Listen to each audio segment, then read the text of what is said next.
Welcome to KRTD News. Um, Thanks everyone for tuning in. So we're going to go ahead with our first story. So this one is I find this one really interesting. So the second largest strike in the country is happening right now.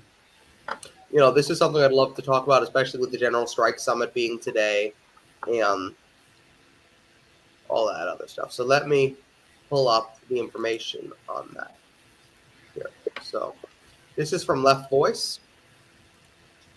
So, labor movement. Voices from the second biggest labor strike in the United States. 3,000 Columbia student university workers are on strike. It's the second biggest strike in the United States. So 3,000 Columbia University students are on strike. They are demanding a living wage, health care that includes vision and dental, and third-party arbitration in cases of sexual assault.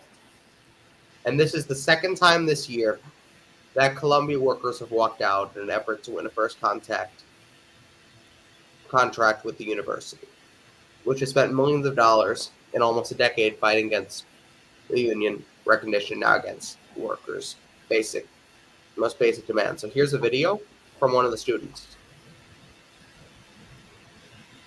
All right, go ahead. What's your name and what do you study and why are you on strike? Yeah, my name is Meg. I am a second-year PhD student in the English and Comparative Literature department. I am an international student. I'm from Toronto. And this is my first year TAing, as well as my first year actually on campus at Columbia in New York. And why are you on strike? So I'm on strike for three reasons. The first being a living wage, a fair pay for the work that I do and for the work that my colleagues do. The second reason for better health care. Yeah, I come from Canada, and like one of the main aspects of me being very hesitant about studying here is the health insurance system in the United States. So I would like Columbia to cover vision as well as dental. And then the third one being neutral third-party arbitration. So for cases of allegations of sexual assault, sexual harassment, we're demanding that Columbia provide neutral members evaluate the case instead of Columbia faculty.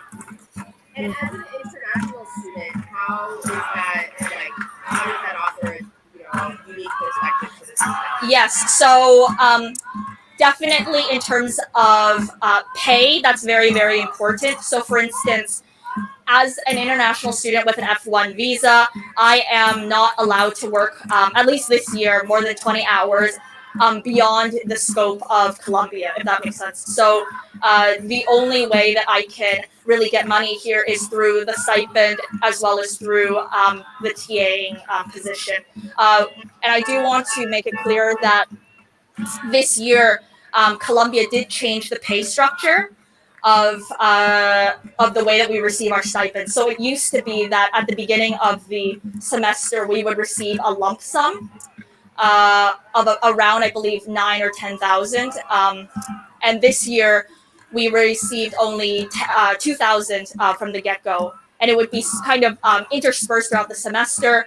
But actually, they're withholding not only TA pay, but also stipend pay for people that are striking. Wow. Yes.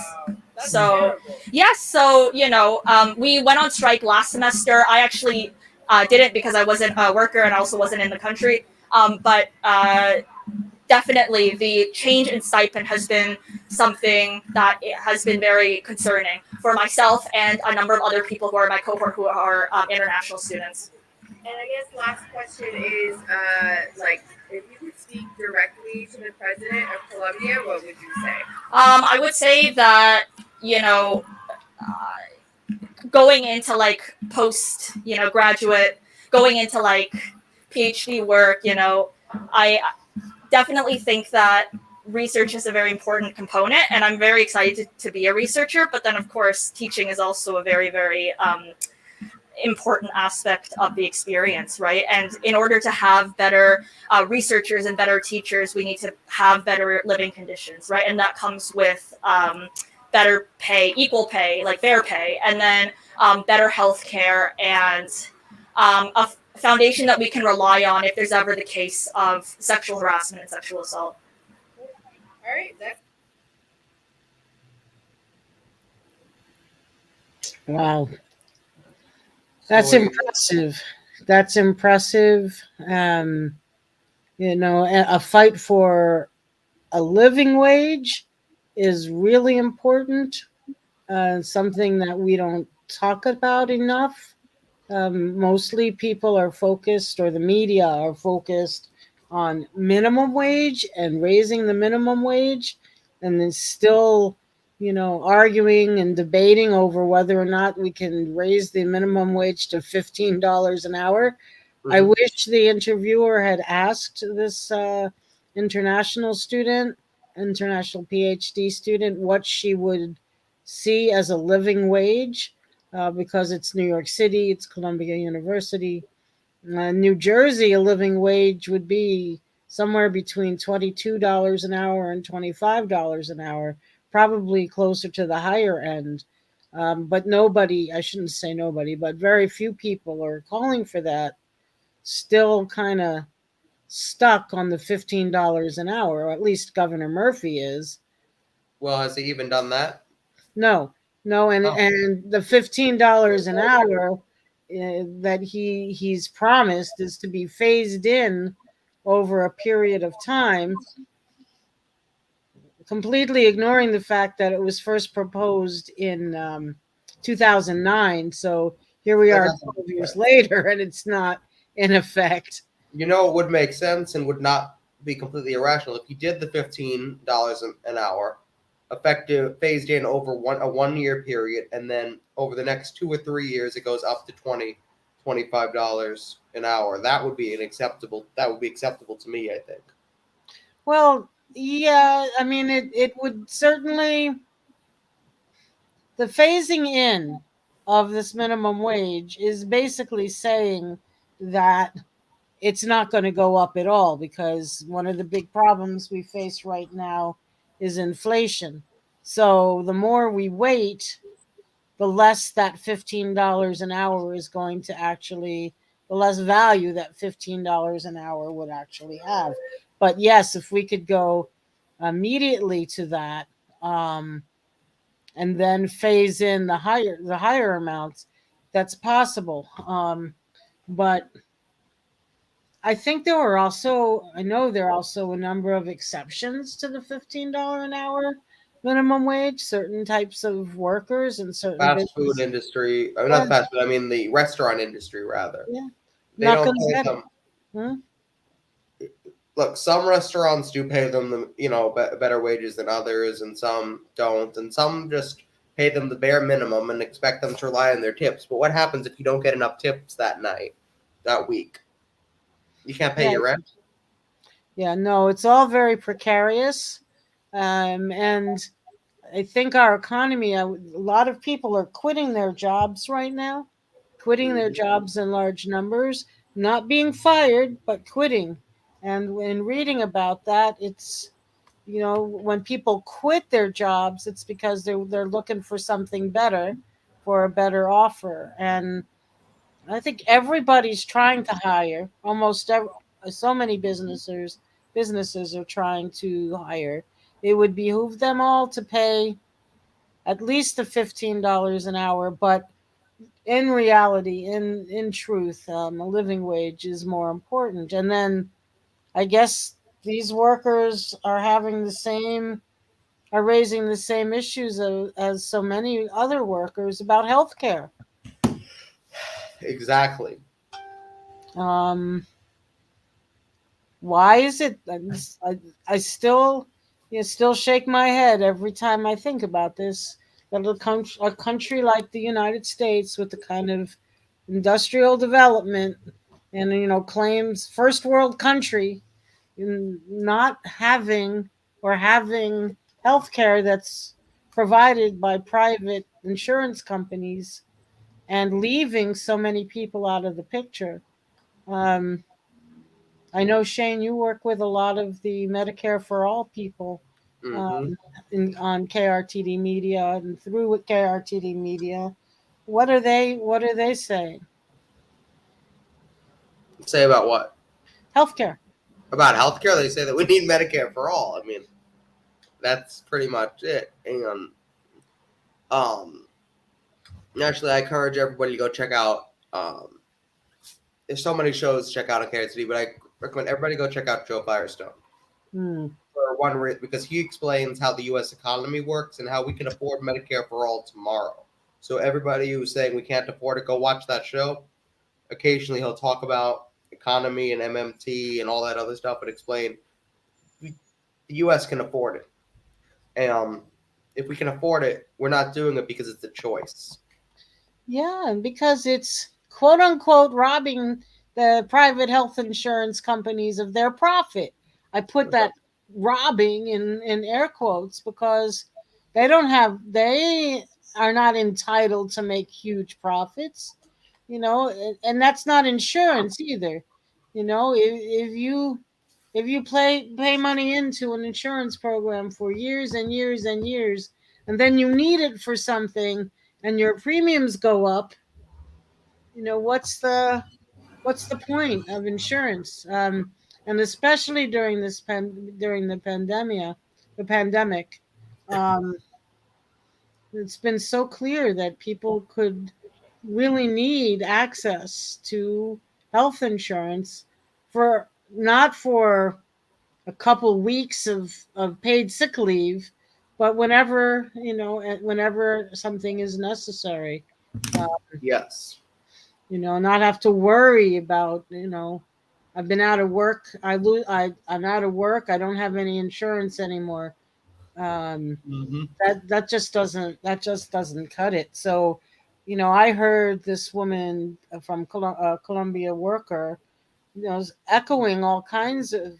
I heard echoes of the calls for Medicare for all, improved and expanded Medicare for all. The hmm, the Democrats, the Republicans, I don't know what they want with health care, but the Democrats are talking about tweaking the Affordable Care Act. And of course, you're talking about the elected officials and not the voters. That's correct. In New Jersey, I just ran for governor as a Green, and Governor Murphy. Oh, sorry, I'm right by my window, and there's a motorcycle going. That's all right. Yeah, that was the idea of the Affordable Care Act, going right past your window. Exactly. No, it's unreasonable. And everybody got it. Don't get this twisted. This is the elected officials who want to do this. The voters, wanted a lot of. Believe it or not, the party does not reflect its voters. So That's correct. Oh, I think it's 70% of Democrats Democratic voters do want Medicare for all. I think it's 40% Republicans who want Medicare for all. that's significant. That's significant. And everybody, I encourage you to go read a book by Dr. Joe Jarvis. He's a physician and he's a Republican, and he wrote a book about why we need Medicare for all. And he did it from someone in the healthcare industry perspective. And it's just a really wonderful book. Well, and I think you'd be hard pressed to find too many people who would disagree that this is something that the United States needs. And Affordable Care Act, I've been on it since its inception in 2009. It was 2009, 2010. Yeah, and it really, I have health insurance, yes. But basically, it's there if I have some kind of medical crisis. It's not really there to address prevention. It's not there, for much of anything. We'll kind of backtrack. So back to the student workers. Mm-hmm. So they've got. So what the girl said is, or that woman said, is the school has given them, used to give them $10,000 at the beginning of the semester. Mm-hmm. Now they're giving them $2,000 at the beginning of the semester and spreading everything out. Well, that's a very big decrease. Well, what it does, if you think about it, what is your, what's your monthly rent, and There are very few places that you can rent. I don't know what the college housing is like, but there are very few places you can rent for 2000 that you can afford for $2,000. Well, it wouldn't only be for the rent; it's for your rent, for whatever other expenses you've got. As an adjunct professor, it's kind of similar. You Mhm. get paid in dribs and drabs throughout the semester. And so as soon as you get paid, the money's spent already. Um, you don't have the ability to put a certain amount of that money away and pay for things as, expenses as they come up. So that's a major problem. I So, completely support her on what she's talking about. do you think that going back to the 10,000 at the beginning of the semester would make a difference? I think so. I think so because then you have that money, you can budget it, you can figure out how to spend it, you know, in a better kind of way. That if you get $2,000 spread every, I guess it would be, I don't know, every 3 weeks or 2 weeks or however divide it up, it's harder. It's much harder Yes. because like I said, you're already, as soon as you get it, it's already spent. And so, yeah, I think what they're calling for would make a difference. And then also in terms of sexual harassment cases, Yes. Third party arbitration. having a third party arbiter to examine the cases, to me, seems to make perfect sense. But you understand, then the universities lose control over the cases if they don't control the arbiter. No, yeah. And you think they have a vested interest in a certain kind of outcome, Shane? Is that Oh, what you're absolutely. suggesting? Is that what you're suggesting? Oh no, they're going to be completely fair. They're not trying to protect their assets. They're not trying to protect their name and reputation. Mm, you definitely need to have Yeah. third party arbitrator. You can't trust the school to do it. No, and it wouldn't. It's the same wherever you might work. If it was a school or a job, or it's the principle of the thing, of the whole situation. You want a disinterested third party to be able to look at what happened. And again, if I were interviewing that international student, I might have asked her give us a kind of a rundown on the kinds of cases that have been heard, how widespread is the problem, and how important or what kind of an impact would a third party arbiter have. Is it for one case every 6 months, or is there something going on at the college that needs to be addressed, and it's a very serious problem? I would presume it's a very serious Exactly. And here's the because. other thing. Mhm. Everyone would say, "Oh, it's for the victim's sake that you have." No, it's for everybody's sake because the college could be objective the other way too, depending on what happens. You don't know how the college could be objective. I mean, unobjective in Yes. however whichever way they like the wind blows, whichever is best for their school. Mm-hmm. So That's don't very think true. if you're accused and you didn't do it that it's best that the college handles it. They could screw you over too. That's no, no, it's very true. So I mean, I found that interview fascinating and Hmm. very much in line with what the people of this country want as well. What would be included in a Green New Deal, an eco-socialist Green New Deal, to protect workers' rights. Everything that's being asked for is consistent. Everything that's being asked for at Columbia University is consistent with that. Um, I hope it resolves well. I hope the workers get what they're asking for. Exactly. And the other thing they talk about is they want vision and dental coverage included in their healthcare plan. And the reason they want that is because they're limited in how many hours they're allowed to work outside of Columbia University. And That's right. because they're limited, they need the vision and dental because they have to live on what they make at Columbia. That's They right. they really can't get they can get another job, but it's not going to be that much money and They really need the vision and dental. It's not like we have a social safety net in this country that they could rely on. Well, didn't the Democrats just give that stuff all away yet Yeah. again in their negotiations? Um, oh, we can't do that. We can't provide dental and vision in our insurance policies. We can't do that. No. Who says, and who's telling you, Democrats and Republicans, who's telling you what the people of this country need or want? Who's telling you? Certainly not the American people or the people of this country telling you. Definitely not. Let's go ahead over to our next story. So, you recently ran for governor of New Jersey. Mm-hmm. That was the race. That was not last Tuesday. That was a few weeks back.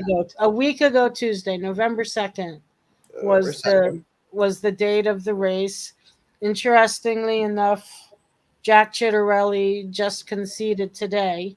Conceded the election to me. No, conceded the election to Governor Murphy. Governor Murphy won re-election, first time in many years, that since the 70s, I believe, that a Democrat has won the governorship 2 terms in a row. You mean since a Republican has won the governorship 2 terms in a row? No, are you calling Murphy a Republican? No. Would I do that? He's not a Republican, but he's a Goldman Sachs guy, No. and there are many ways in which. He's a 1980s Republican or 60s Republican. Okay, all right, I'll 80s. grant you that. 80s, yeah. 60s Republicans are too left wing to be like Murphy. Yeah, so I mean, it was quite the race. Bernie Sanders came in a couple Thursdays ago to campaign for Phil Murphy. Barack Obama campaigned for Phil Murphy. Barack Obama, I don't mind. Bernie Sanders disgusts me that he did that. Tell me more. Why? You expect that from Barack Obama. Barack Obama was never a real progressive. The difference between Obama and Bernie is Obama lied. I believe that Bernie wants everything that he says he wants. He just doesn't know how to fight for it. I don't believe Obama, a word that man says, ever. So you do what you want, Obama. It doesn't bother me. Because I already expect that from you. But Bernie Sanders will not campaign for progressives in his own party or outside of his party. He will campaign for the Democrats. Now here's my biggest example. I'm no huge fan of Ed Markey, but Ed Markey is a progressive within the Democratic Party, and he was running. Joe Kennedy was running against him, and Bernie Sanders gave a non-answer when they asked if he would endorse Ed Markey. And this is someone whose values align with his own. They're together in the Senate. No, I can't do that. But Phil Murphy's in trouble. Yes, well, but and if he looked at my platform as a Green, okay, that you're talking about outside of the Democratic Party, my values and my policy statements were a whole lot closer to Bernie Sanders than Phil Murphy. In fact, my positions would go further than Bernie Sanders. So there were the Rutgers students. He spoke. Bernie Sanders spoke at Rutgers University, and there were a lot of students who came out to hear Bernie Sanders, who may not have been there for Phil Murphy. They were there because they've revered Bernie Sanders for a long time, and a lot of people feel that way. But there were also a lot of people, or a number of people in New Jersey, like you, Shane, who were just so disappointed and so like, what's Bernie doing? I mean, if he's going to be endorsing people within the Democratic Party, why is he lowering his standards so much? Because he has to be a good boy because they gave him his budget committee seat. I suppose. I mean, Yeah, I think that was more of a rhetorical question on my part. No, of You know, course, but but you're right. I mean, he cut a deal way back in 2016. He cut a deal, and then he must have cut another one in 2020. Bernie Um, Sanders is wonderful at getting very tiny victories. That's what he does. He's the amendment king. He gets a very small victory, like, and he always sells for too low. So when the Obamacare came along, Barack Obama needed his vote. He said, "What can I give you to get your vote? Because I know you're not in favor of this." Bernie said, I think he said $10 billion in community healthcare centers, and then I'll vote mm, for it. That's a very low sell. mm. It's a victory. Community healthcare centers are great, but it's not a big victory. Well, and that's again, I mean, if you talk about Phil Murphy, talk about Bernie Sanders, talk about Alexandria Octavio Cortez, you talk about the people who in the Democratic Party. I should take Phil Murphy out of that. This was another part of what was getting people upset, and that was calling Phil Murphy the most progressive governor in the United Uh, States. Now, Um, if he is the most progressive governor in the United States, that's setting the bar really low. Um, I but don't think he is. I think Oregon might have a more progressive governor, or yes, yes. I Um, but forget their name, but if you and this would lead into a climate change discussion, which we may have a little bit later. Governor Murphy has echoed what Joe Biden has said on climate change, which is we are going to, he's promised that New Jersey will be on 50% renewable energy by the year 2030. 2030, that's the end of this decade. 9 years from now, or maybe 8 years. I'll give him the next month, so we'll make it eight years. 50% renewables by 2030 and 100% renewables by 2050. That's what Joe Biden is talking about. That's what Phil Murphy's talking about. And anybody who's been following climate change issues knows that we don't have that kind of time. And people who are under the age of 30, what does um, the Democrats say? Or the senators? We believe in the science. Okay. If you believe in the science, go talk to the climate scientists and see what they have to say, because you're clearly not listening.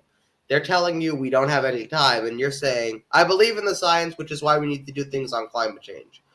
You're not hearing the entire thing they're telling you. They're telling you you need to do something like now and not tomorrow.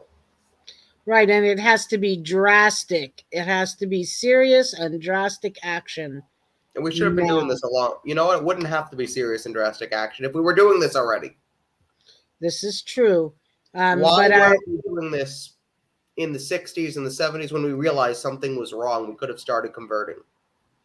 yeah, and yesterday there was a rally, a march and rally in Newark, which unfortunately I wasn't able to make, but I issued a statement. Actually, not yesterday, Wednesday.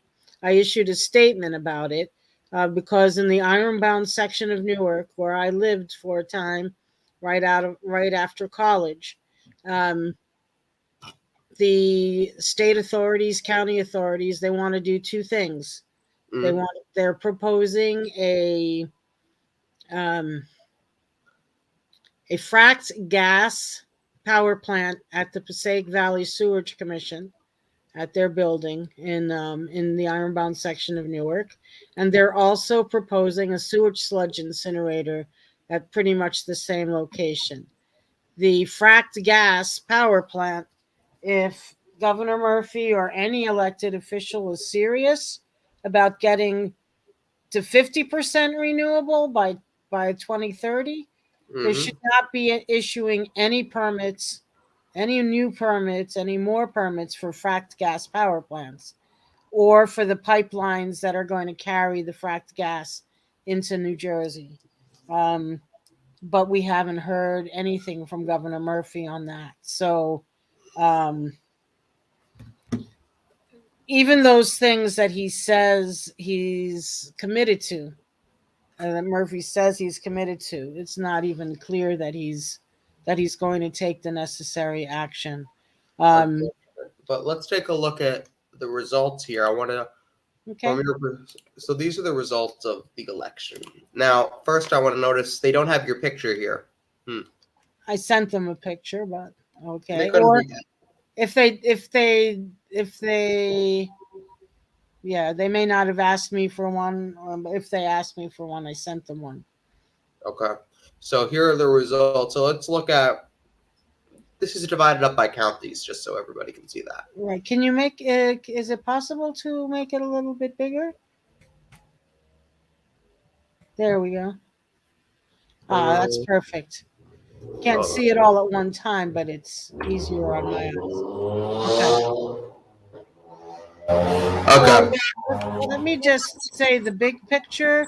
Now, this, if you look here on the right, these are not the final statistics.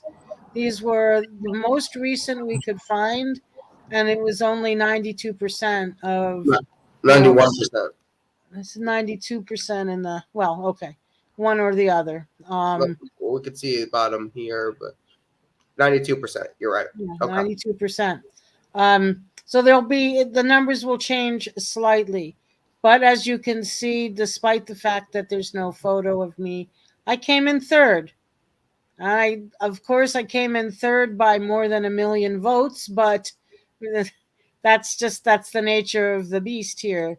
That's the big money and the influence of big money and the way that the debates are structured, which means if you don't raise $490,000 for your campaign, you're not in the debate.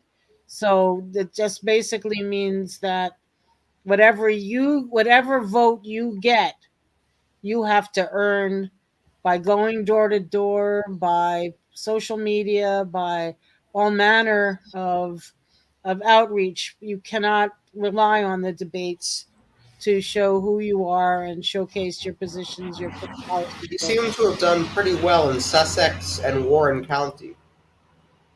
Well, you're looking at percentages. Those counties are less populated. In the ones where we got the higher numbers of votes are Middlesex and Monmouth, a little bit more populated counties. Because you're 0.5%. We struggle, and all third parties struggle in a statewide race to break that 1% margin. Um, we came in third, as I said. The Greens came in third. It's the first time in New Jersey history that the Greens came in third for a governor's race. We were ahead of the Libertarian and ahead of the Socialist Party. So, there are some accomplishments in here in this race, despite not being able to break the 1%. Now I have this graphic, which shows. Now this is also out of date, but it shows the Libertarian and the Socialist Party candidate. Right. So Greg Mealy and Socialist Workers Party candidate Joanne Kunyansky. She didn't do so well on it. Looks like. No, but her her goal was different. Okay. She did not appear there was a lieutenant governor's debate amongst the independents. Of course, we couldn't appear in the official lieutenant governor's debate because we didn't break that $490,000 fundraising threshold. But Kunansky, she initially said she would participate and then she withdrew. She was never she was quoted once, basically, when she announced that she was running. There was a press release. Mhm. There was a press release issued, but after that, she wasn't. Her goal was to go door to door, and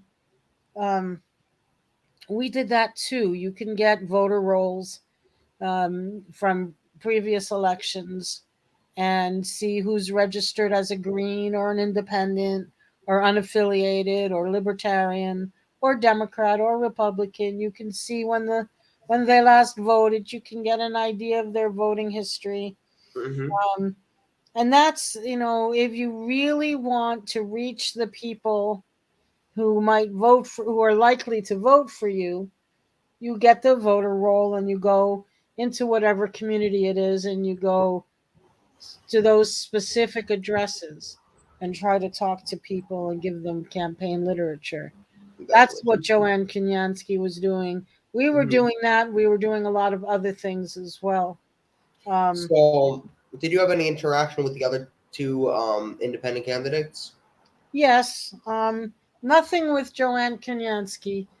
We were concerned as a party, an independent political party, that the Socialist Workers' Party position was one. I don't remember the exact percentage she used in her quote about it, but they were completely and totally behind the state of Israel um, Mm, in their published material.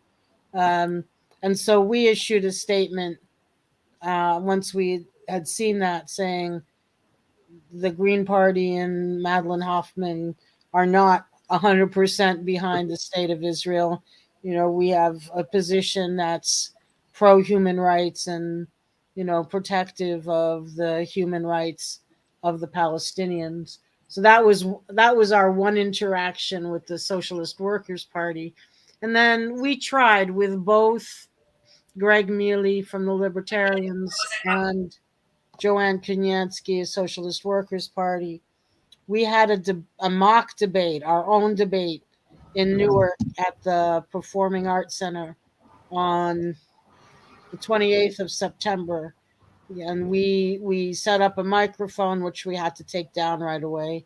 The authorities wouldn't let us amplify our words, but somebody kept feeding us the questions that were being asked on the inside, and I and other people would answer them as the debate progressed. And we so that invited was you and who?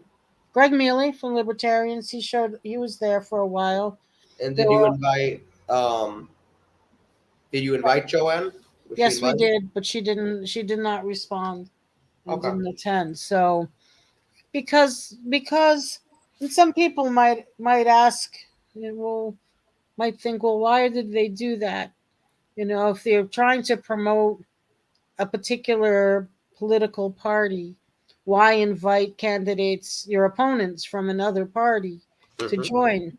And the reason was, and this will always be, as long as I have a say in it, and other Greens have a say in it, we don't think anybody should be excluded from the debates if they qualified to be on the ballot.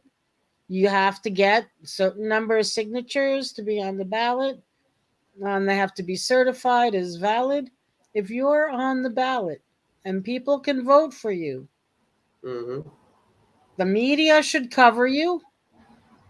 And KRTD media did, but there and some other independent media did, but the mainstream media covered us with about 3 or 4 days before, until election day. That's when they decided to cover us.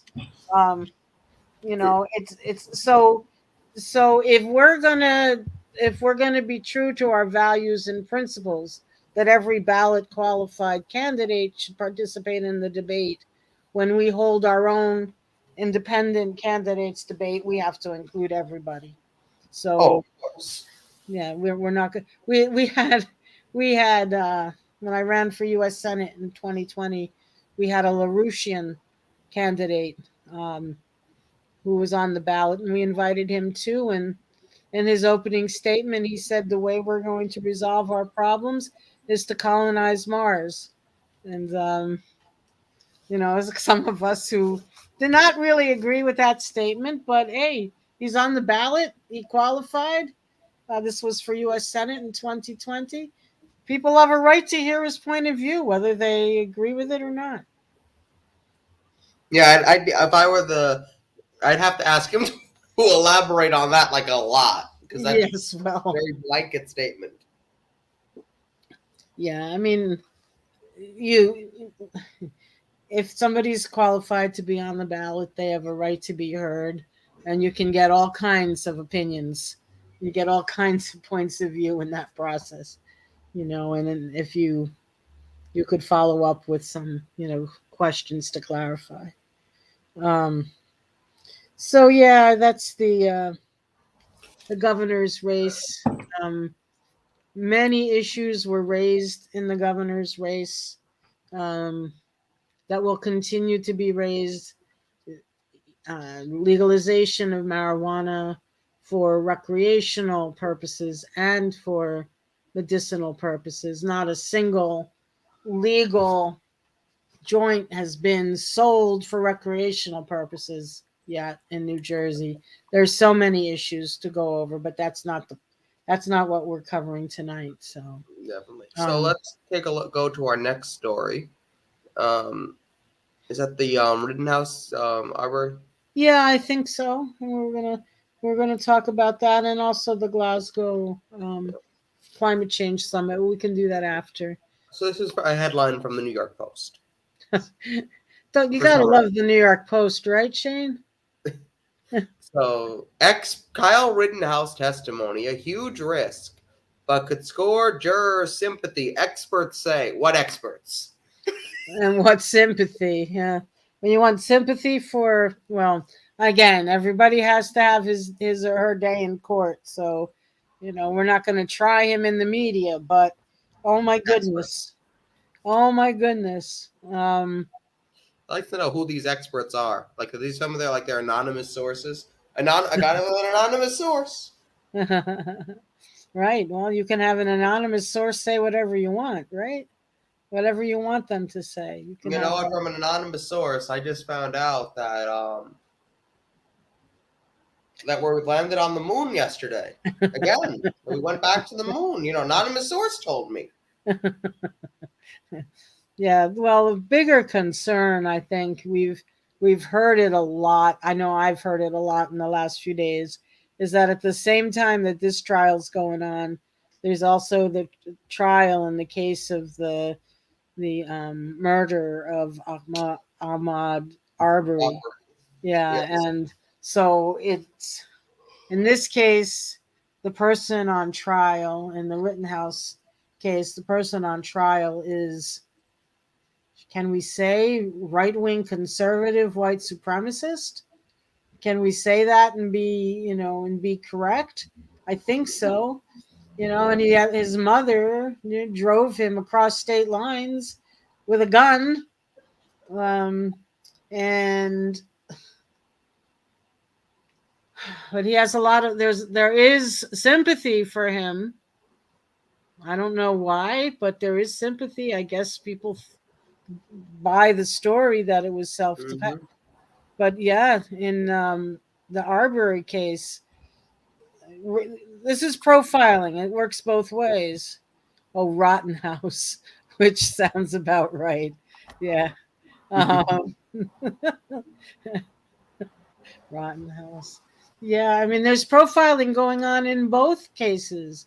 In the one, it's a younger white male, um, who said, oh well, he felt threatened by people protesting at the Black Lives Matter protest, and so he felt he had the only option he had left was to shoot. um, and then in the other case, I don't know how many of people listening are familiar with that case, but Ahmad Arbery was seen. He lives about a mile or two from the neighborhood he was in.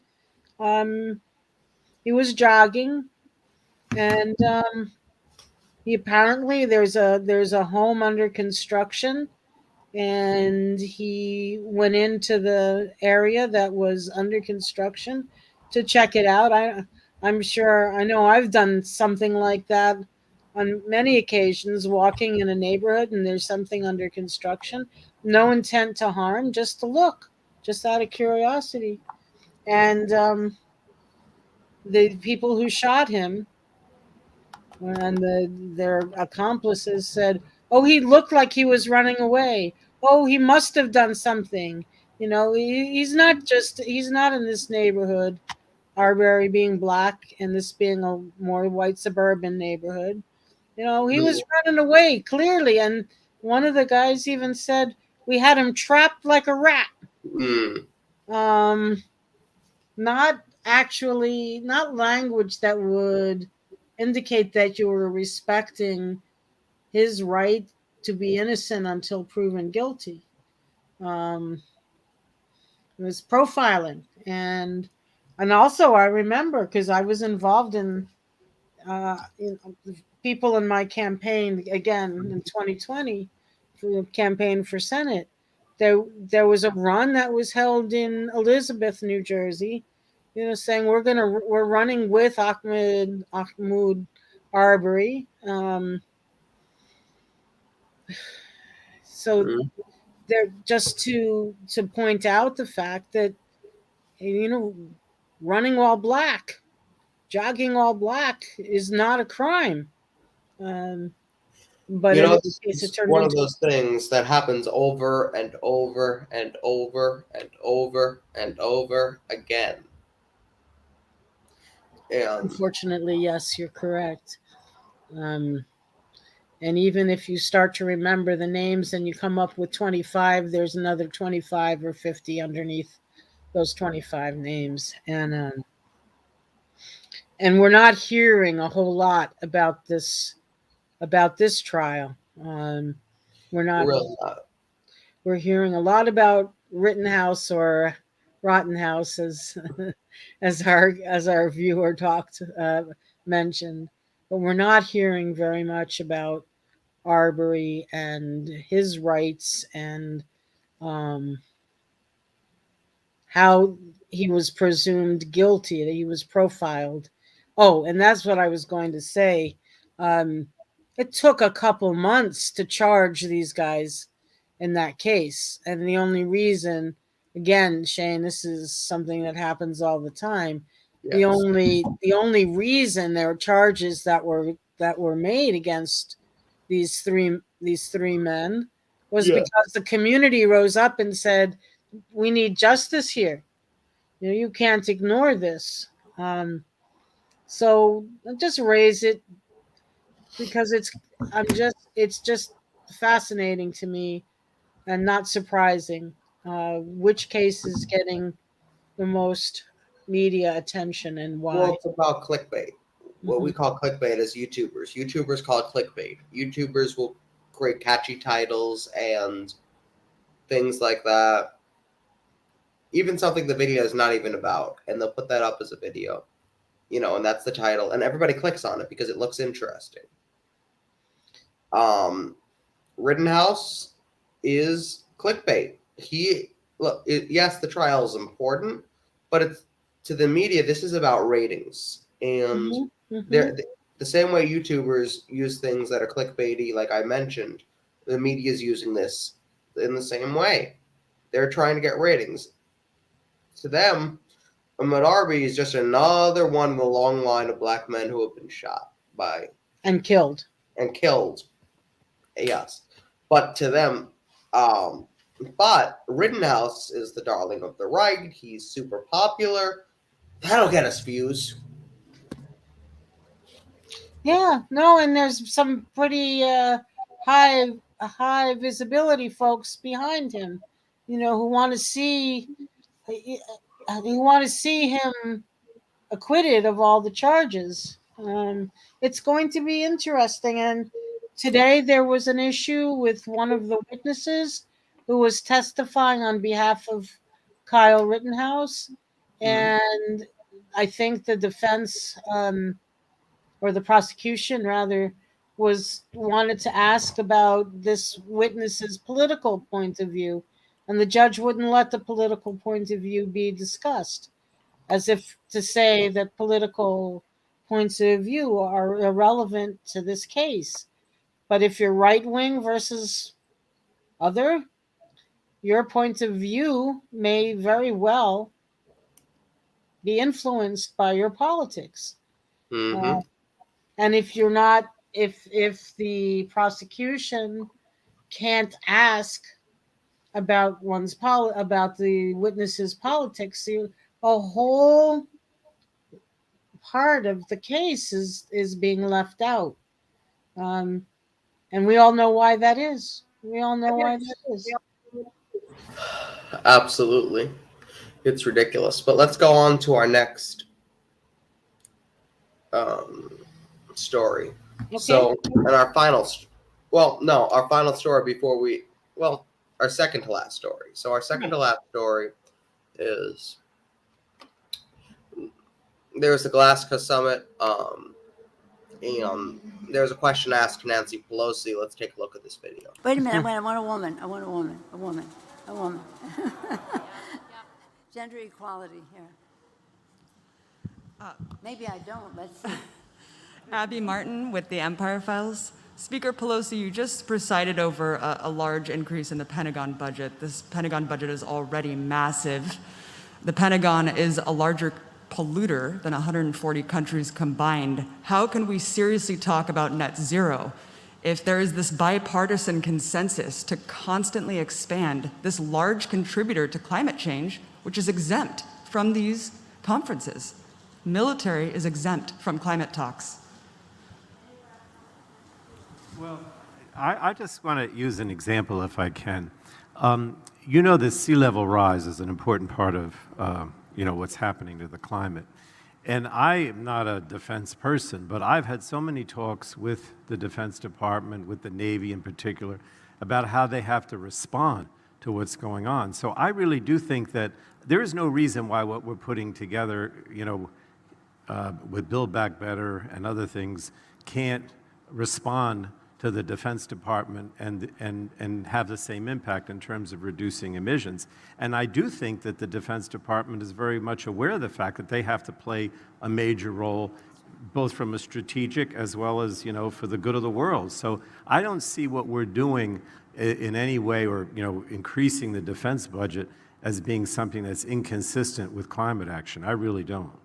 And may I just add that the national security advisors all tell us that the climate crisis is a national security matter.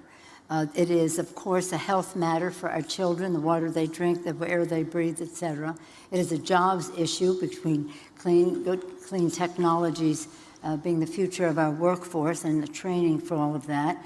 It is a national security issue because of the all of the conditions that climate crisis produces. I won't go into all of them, but they are cause for migration, conflict over habitat and resources, and again, a security challenge globally. And then the fourth, of course, the moral issue that we need to pass on this planet to future generations in a responsible way. Now, recognizing what you said, we recognize that as well. And a big user of fuel. There have been many initiatives over time, more successful with more technology, to convert from fossil fuel to other sources of fuel to run the military, because it would make the biggest difference. Transportation, defense, these are two of the biggest, that can make the biggest difference in all of that,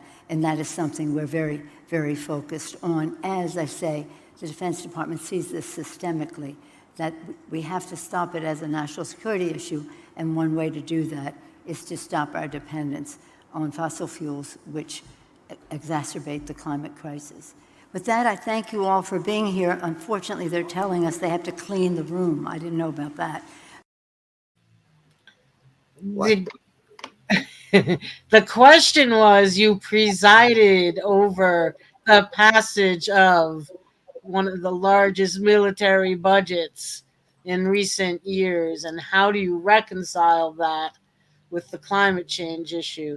I did not hear a single word either from Frank Pallone or Nancy Pelosi attempting to say anything about all the money that they just gave to the military. And I also, I follow this very closely. Just I guess it was about a month ago, before before the military budget was agreed upon, there was another attempt, an amendment to cut the military budget by, not 70%, not 50%, not 35%, not 20%? 15%, 10? 10%. They It couldn't get that passed failed last time. badly. They couldn't get that passed last time. They couldn't get the 10% cut in the military budget passed. So I just want to show everybody something about Pelosi before we continue, and this might enlighten everybody to Sure. who Pelosi actually yes, is. yes. So this is Nancy Pelosi talking about her favorite president. Guess who her favorite president is? They'll never guess. I should know, but I hope it's not Donald Trump. No. Older I don't president. I can't guess. Okay. Well, you're about to find out. When President Reagan was president, it anchored itself in the words of Ronald Reagan. And I always like quoting Ronald Reagan. Ronald Reagan, George Herbert Walker Bush. And I just remember what President Reagan said. Ronald Reagan. Ronald Reagan. But in the case of Ronald Reagan, every president we've had, Ronald Reagan was great. And President Ronald Reagan, he said it so beautifully. President Reagan was absolutely great. Beautiful speech by Ronald Reagan, which I reference all the time. Yeah, applause for Ronald Reagan. It might surprise you to know that the president I quoted the most on the campaign trail, who would you think? Ronald Reagan. Well, I could change that in a hurry. When President Reagan was president, I like that the best. The response. So Nancy Pelosi is a Republican, obviously. Well, some say that they're Democrat and some say that they're Republican, but if you take the label off and you look at their policy initiatives, they're all too similar. And you can say some say, oh, it's Joe Manchin and Kristen Sinema that are holding up Democratic Party initiatives, and what others will respond, yeah, that's a convenient excuse, though. It is. No. And here's one thing to look at. Nancy Pelosi, like you said, she didn't answer the question there.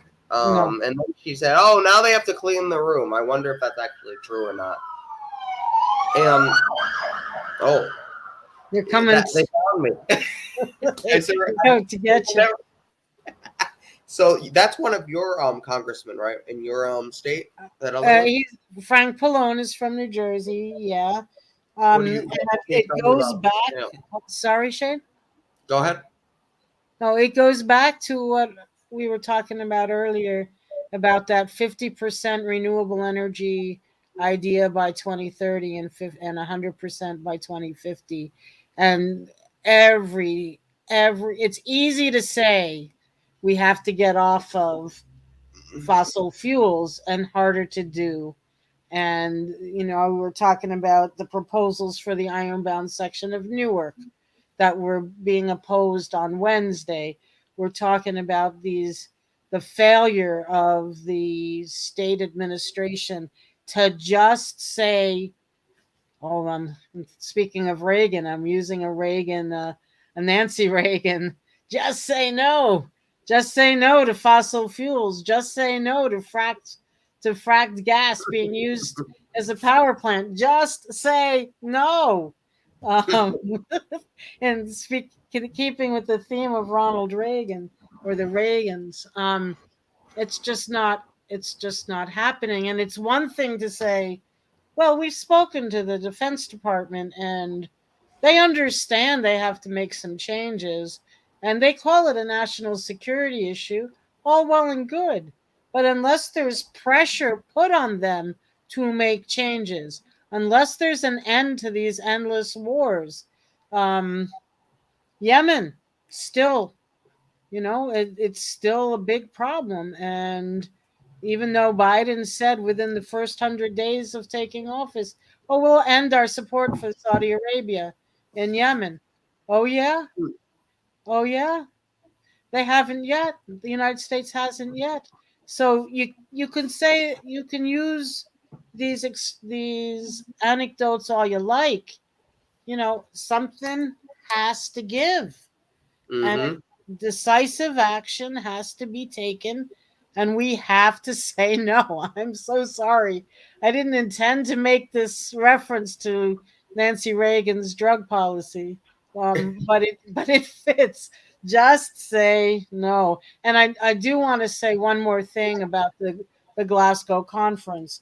This is Mm-hmm. Native American Heritage Month, Mm-hmm. and there are many Indigenous people in Glasgow or in Scotland. NPR reported on this a few days ago. They made their way to Glasgow at their own expense.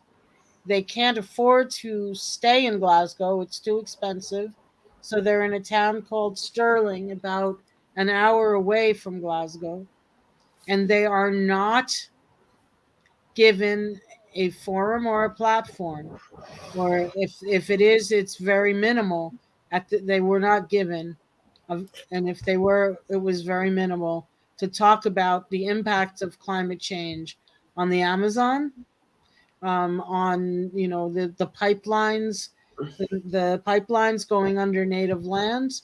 Their voices were barely heard at this conference, and I have to say, as someone who went to the Amazon in Colombia this summer.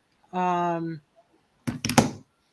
lungs of the earth are unhealthy, and if the lungs of the earth can't do what they're supposed to do by, they're emitting more CO2 than they're absorbing.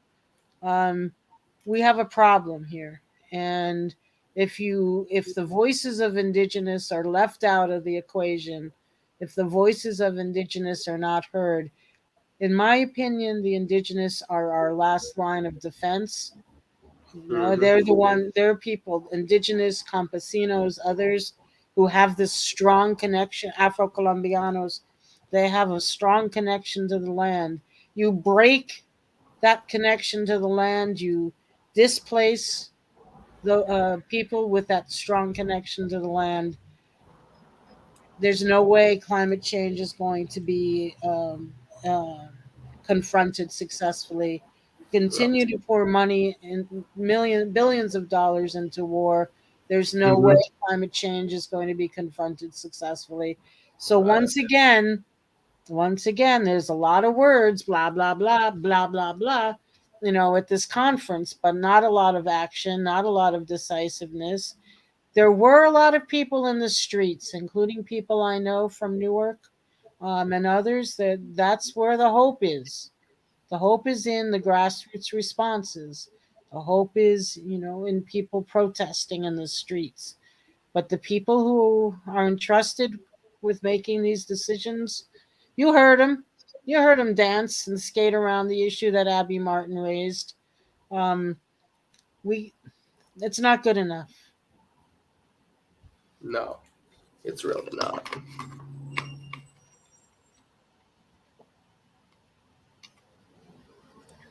So, last two things here.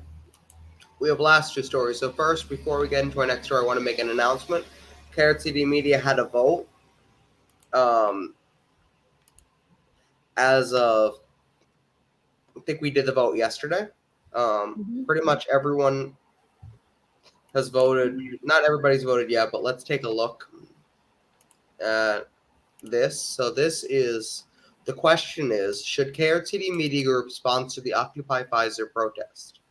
And the March for Medicare for All is doing the Occupy Pfizer protest because Pfizer is the most profitable pharmaceutical company during the COVID-19 pandemic. With that being said, Pfizer offered free COVID testing and Pfizer offered free COVID vaccines. This is what Medicare for All looks like. This is an example of a single-payer system that is free at the point of service. the same as all the developed countries around the world. We're telling Pfizer it is past due for the American people to be caught up with the rest of the world, and we want Pfizer to invest in Medicare for all system. Why COVID and not breast cancer? Why COVID and not AIDS? Why COVID and not diabetes? We're out of time. Your health is our wealth. This is the statement they put out. So I put this up here, and we did a vote, and we're going to count up the vote here.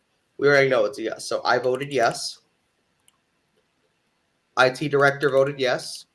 Johnny Axon voted yes. You voted yes. Joe Evans voted yes. Joe Firestone voted yes. Fred voted yes. Misty voted yes. Glory voted yes. Dolores Pierce voted yes. I think it's unanimous. Yeah. Lisa voted yes. Everybody has voted yes. So good. It's pretty unanimous. And some people did not vote, which some people are so just don't vote. But anyway. That's great. That's great. And KRTD Media also supports the release of Julian Assange as a symbol of freedom of the press. Yes, we do. So KRTD Media is in the forefront of these really important issues, and definitely. And I will be on the ground at that protest. I'll be live streaming it here on KRTD Media. Joe Firestone and Lisa Theobald will be doing commentary. And what day is that, Shane? It is 8:30 in the morning on Monday the 15th. So this coming Monday. And I'll be speaking at the protest as well. And a lot of people on the ground. Anyway. Sounds good. And I'll just put in a quick plug for. Well, no, I won't. Well, that's more developed than my quick plug. So go on. Okay, so I want to go into our last story. Right. So Independent Left News, we know him. We worked with him. He was our event director on the U.S. Solutions Summit. Did a wonderful job with all that chaos. Creative. Exactly. They are now launching, or he's now part of a new network that's being launched. So they're calling themselves INN, the Indy News Network. And these are the people who are going to be a part of it. We recognize some of them. We recognize I recognize some of these people. I know I've probably seen all their YouTube videos, but particularly I want to point out Tara Reid. She's a writer, and she's going to be writing for them. I want to point out some of my favorites. I love Be the Change. He's a wonderful commentator. We had him on the other day. Blue Moon Red Wine, that's Lucy. She does a great show on YouTube. Robert Durden, he does the Political Fight Club. To Tommy's Diary, she's been a viewer a couple of times for KRTD Media. Extra Bola, that's Uncle Warren's Extra Bola. That's Warren. He does editing sometimes for KRTD Media. Indy Left News, as everybody knows him, and Reef, who used to be with us. He's over there now, and he's bringing back a show that he tried here once, but he's reformatted it, and he's revamping it, and he's calling it Reefer After Dark. So when is this launching, Shane? It's pretty much launched. They have not started. They have launched. They have not registered yet as a nonprofit. They're planning to do that according to Indy. What else? There's a list here. It's launched, but they're going to start streaming. So eventually, all their shows are going to stream to the Indy Left channel, and they're going to all publish to a Substack each day. And that's to the extent of how much I know about it. But congratulations to them. Absolutely. Congratulations to them. We wish them a lot of luck. And sure we'll be collaborating on some things as we have in the past. And I think this might be a good time for me to promote our show on Sunday. Our Columbia show. We on First Suppliers, First Providers, 7 p.m. It's this program that we're having this Sunday. It's at 7:00, and it will be about Indigenous culture and Indigenous thought. within Columbia with a professor who his specialty is understanding indigenous thought and indigenous culture, and he will have some other guests on with him. 7 o'clock. It'll be in English and in Spanish. That's the whole point of it, and not the whole point of it, but it makes it different.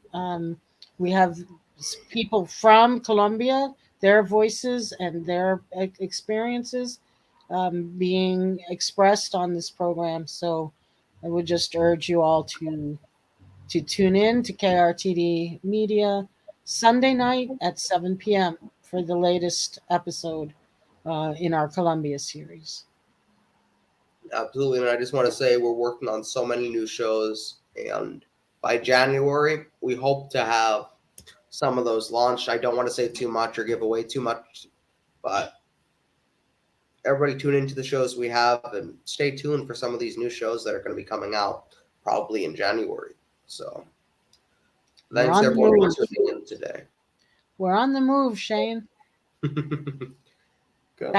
Thanks to our dynamic director and the dynamic board, also people who are activists and want to see change in this country. And independent media is one big piece of the changes. Hi, Sandy. I had a call with her today. She's our newest volunteer. She said she voted for you. Thank you, Sandy.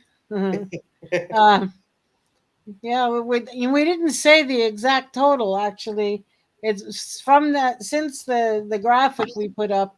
It's over 8,000 votes. We're going to come very close to 10,000, between 9 and 10,000 votes, which for a governor's race in an off year, without Congress, Senate, or President, that's a really good showing. Absolutely. Thank you, Sandy. Thank you. Thanks everyone for tuning in. See you all later. Bye. Bye everyone. See you in the streets, as they say.